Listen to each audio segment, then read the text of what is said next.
I'd like to share a fable, a tale from long ago. But did it really happen? Perhaps we'll never know.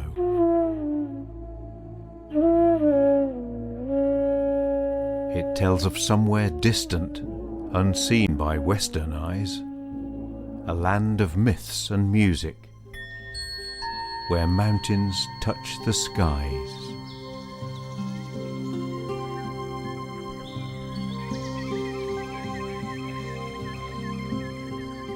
It's the story of a peasant boy, a special one, they say.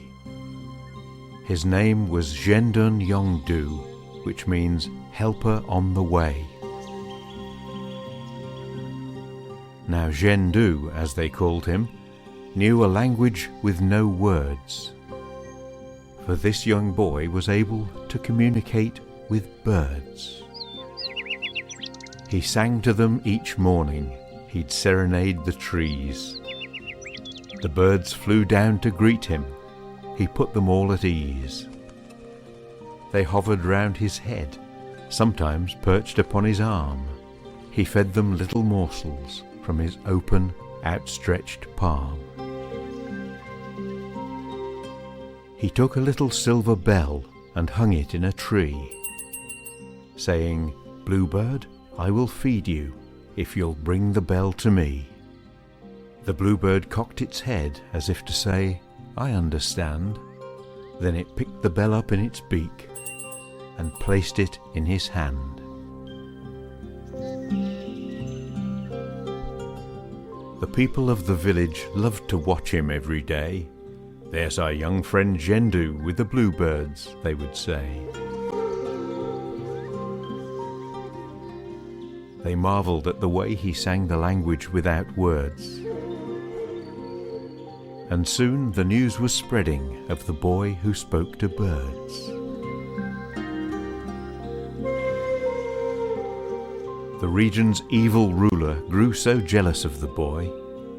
He said he spread disruption, not happiness and joy. He told his guards to take him to a castle in the clouds. In solitary confinement, no visitors allowed. Zhendu's heart was heavy, but he kept a clear head.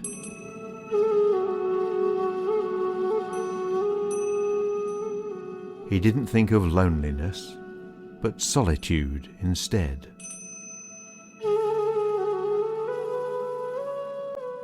He closed his eyes to meditate and thought of just one thing. Then woke to hear a welcome sound, a raven's beating wing.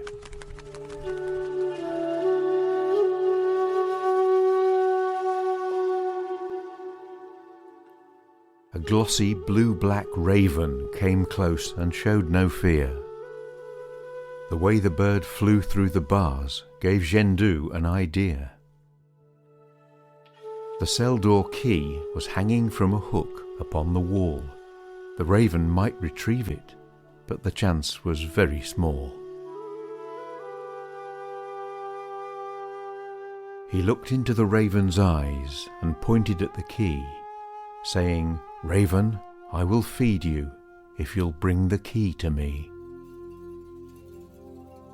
The bird flew through the bars and picked the key up with its claw, and flying back to Zhendu, dropped it gently on the floor. The raven was his saviour. He fed it fruit and bread, and as the bird was eating, he stroked its noble head. He locked the door behind him, put the key back on the hook, to astound the morning guards when they went to take a look. As they thought the cell was locked, the guards were sleeping tight.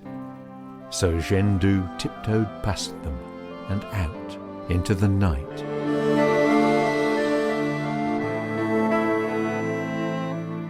The mountains smelled of freedom. The peaks were capped with snow. But then he had a sudden thought. I don't know where to go."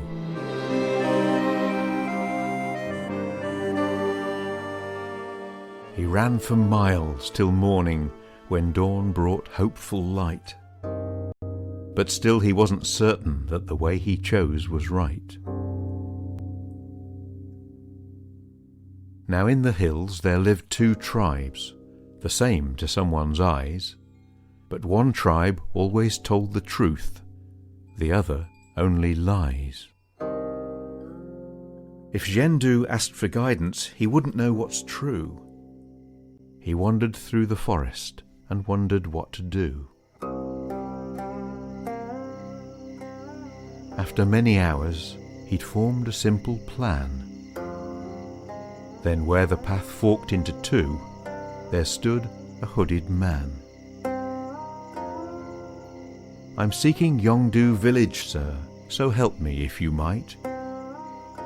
I need to know which way to go, the left path or the right.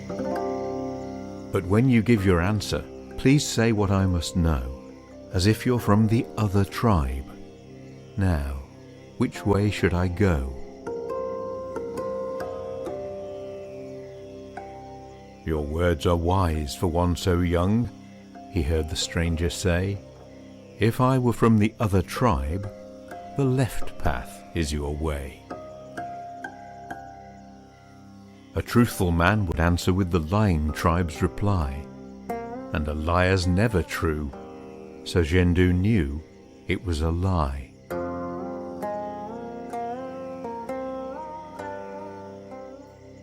And so he took the right-hand path, but came to a ravine.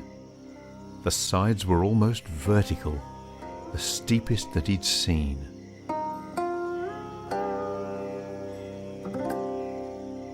He saw a basic bridge of rope and planks had once been made, which now hung limp and broken. Zhen was dismayed. He turned his eyes to heaven and gazed into the sky. Then somewhere in the distance he heard an eagle's cry.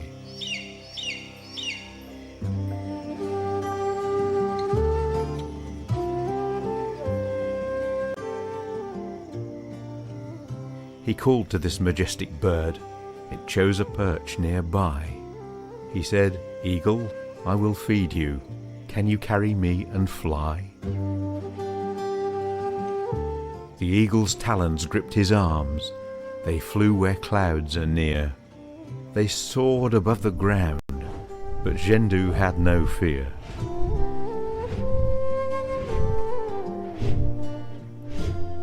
The graceful wings were powerful, flying high as one, and they landed close to Yongdu, his journey nearly done. He walked on through the village to his home and went inside. Seeing Zhendu's face, his father cheered, his mother cried.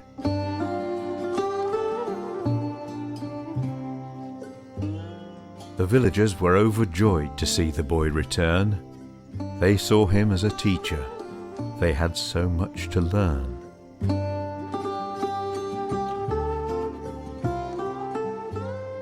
The people in the region soon made their feelings known, and the ruler who'd imprisoned him was swiftly overthrown. Zhen spent his life in helping all the village folk, and talking to the bluebirds in a way no other spoke.